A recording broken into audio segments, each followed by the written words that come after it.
कि अभी 25 करोड़ मुस्लिम हैं और 100 करोड़ हिंदू हैं, तब आप ये बोल पा रहे हैं। अगर उल्टा कर देंगे, आप खुद एग्री कर रहे हैं इस चीज़ के कि हम नहीं बोल पाएंगे, तब क्या करेंगे उस सिचुएशन में? तब भी हम विरोध ही करेंगे। अगर मुस्लिम भी कर पाएंगे विरोध? बोल रहा हूँ, पाकिस्तान में क्यों नहीं कोशिश कर पाए, अफगानिस्तान में क्यों नहीं कोशिश कर पाए, बताओ ना।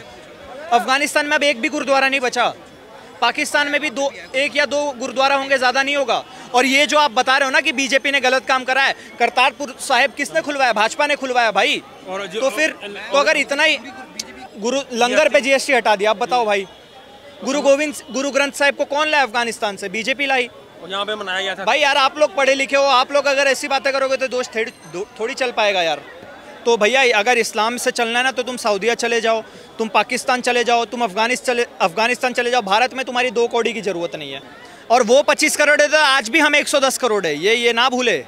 आज भी हम मेजॉरिटी में है सर। और आज भी हमारे खून में छत्रपति शिवाजी महाराज, वीर महाराणा प्रताप, पृथ्वीराज चौहान का खून जिंदा है।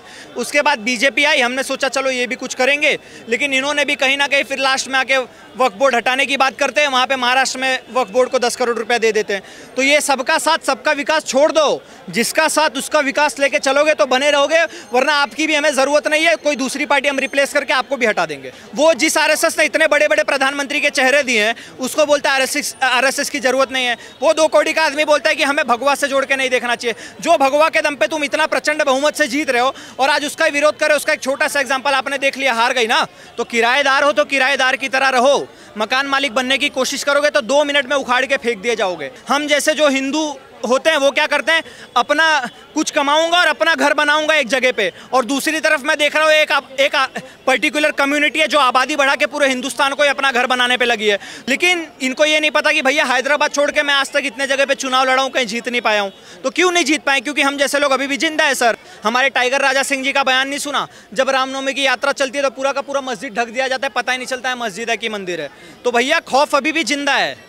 ये भी एक अब्राहिमिक रिलीजन की ही किताब है जो हमारी सो कॉल्ड कॉन्स्टिट्यूशन है। उसमें सारी चीज़ें, मोस्ट ऑफ द चीज़ें तो इनके समर्थन में लिखी गई है। साक्षी के मर्डर हमारे होता है, श्रद्धा हमारी होती है, रामनवमी पर पत्थरबाजी हमारे होती है, सरतन से जुदा के नारे हमारे खिलाफ लगते हैं, कन्हैया कुमार के हमारे गर्दन काट दिया जाता है, सारा कुछ हमारे विरुद्ध में चलता है। लव जिहाद हमारे होता है, लैंड जिहाद हमारे यहाँ होता है, वोट जिहाद हमारे होता है, बहन बेटियाँ हमारी कन्वर्ट कर ली जाती है। उसके बावजूद हम क्या है, चुपचाप खड़े होकर देख ले रहे हैं। और ये भाई लोग आके हमारा विरोध करके चले जाएंगे और फिर बोलेंगे कि भैया डेमोक्रेसी खतरे में। तो सर हमें जागने की जरूरत है। मैं इस भाई को भी बोल रहा हूँ कि जाग जाओ। एक तरफ एक मेजॉरिटी है जो क्या कर रही है, आबादी बढ़ा के पूरे हिंदुस्तान को अपना घर बनाने पे तुली है, और दूसरी तरफ हम लोग क्या है, जो कमा के अपना एक छोटा सा घर बनाने के चक्कर में पड़े हैं। तो भैया डिफरेंस समझो। अगर अब नहीं समझ पाए ना तो फिर नहीं समझ पाओगे किसी जीवन में। एक सेकंड, एक सवाल है मेरा। आपने जैसे हिंदू राष्ट्र का किया कि हमें दिक्कत है, धीरेन्द्र शास्त्री जी भी बोलते हैं। यूपी के जो मुख्यमंत्री योगी आदित्यनाथ वो भी जिक्र करते हैं, और भाजपा के कई नेता हैं जो हिंदू राष्ट्र का जिक्र करते हैं। भाजपा की विचारधारा नहीं पसंद? नहीं पसंद। कुछ नेताओं की नहीं पसंद तो नहीं पसंद। योगी जी की नहीं पसंद। वो तो यूपी के हैं, पंजाब के थोड़ी हैं। हाँ, पंजाब में तो नहीं आने वाले ना वैसे भी वो। यूपी में क्यों नहीं पसंद? यूपी के वाले तो खुश है ना, उनको वोट देते। गुरुद्वारा एक तोड़ा है, गुरुद्वारा उन्होंने मतलब वो कर दिया।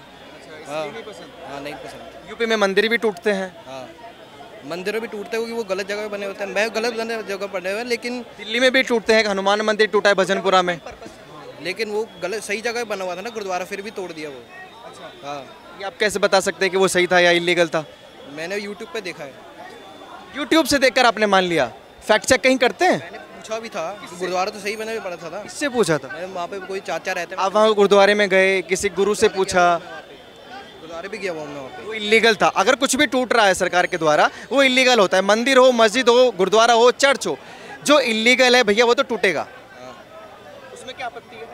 लेकिन तब भी वो हिंदू राष्ट्र का भी तो बोलते रहते हैं ना बार बार, हिंदू राष्ट्र बनेगा, हिंदू राष्ट्र बनेगा। तो नहीं पसंद तो नहीं पसंद।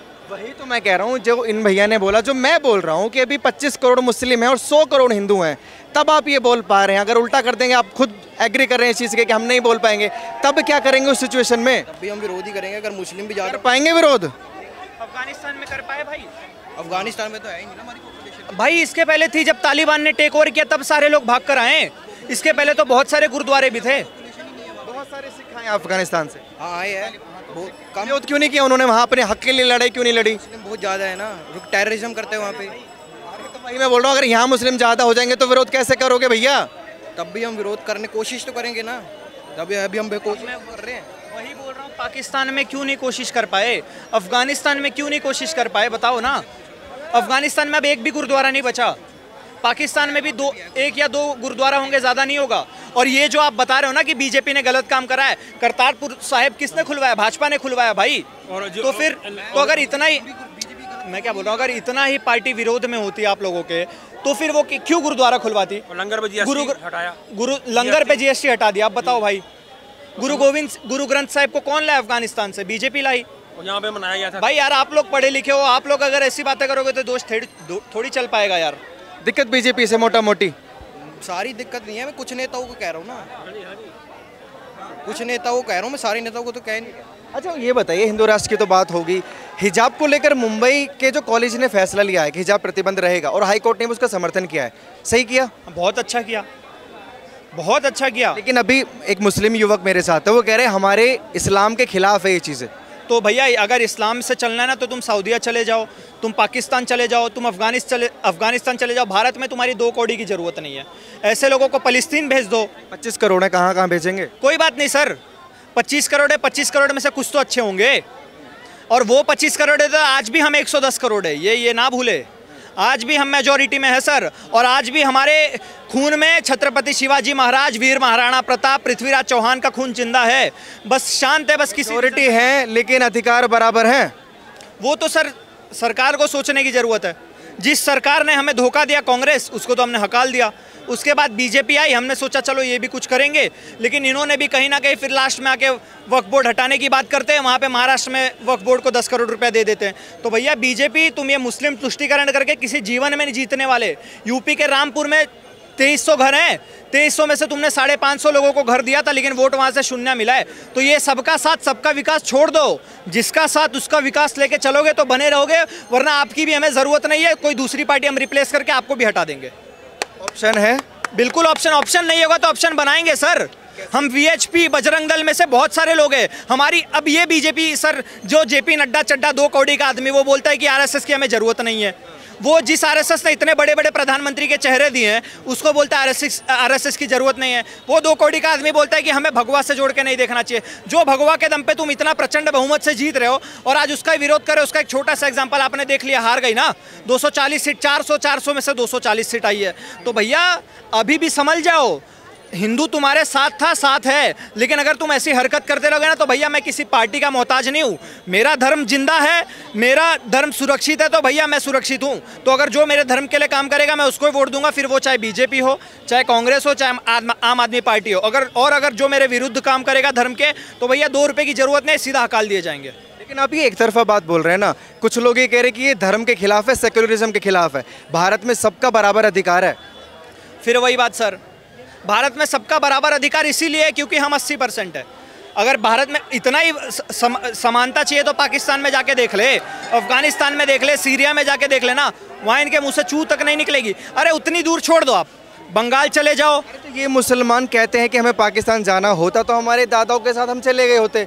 हमने चूज़ किया है भारत में रहना, यहाँ पर हमारा अधिकार बराबर है। हाँ तो चूज़ किया है ना सर, तो मान जाए कि ये किराएदार हैं, तो किराएदार हो तो किराएदार की तरह रहो। मकान मालिक बनने की कोशिश करोगे तो 2 मिनट में उखाड़ के फेंक दिए जाओगे।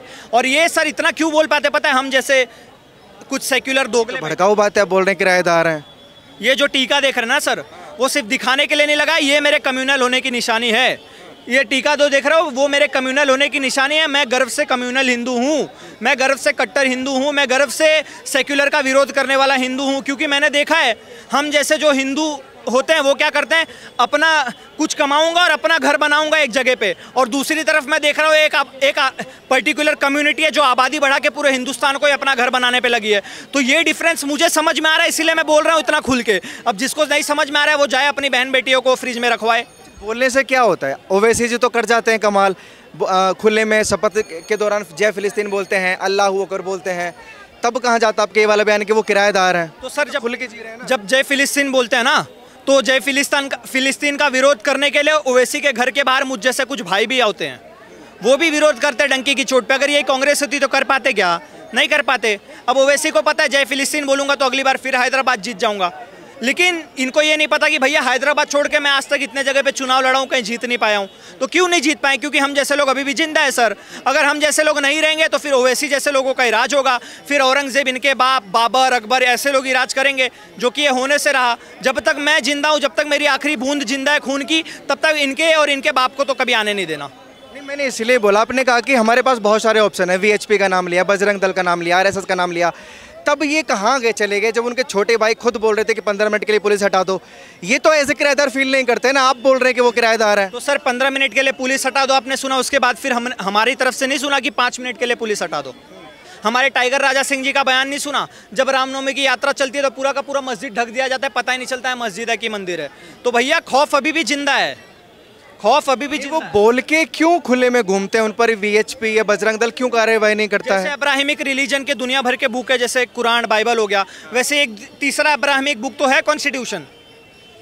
ये भी एक अब्राहमिक रिलीजन की ही किताब है, जो हमारी सो कॉल्ड कॉन्स्टिट्यूशन है। उसमें सारी चीज़ें, मोस्ट ऑफ द चीज़ें तो इनके समर्थन में लिखी गई है।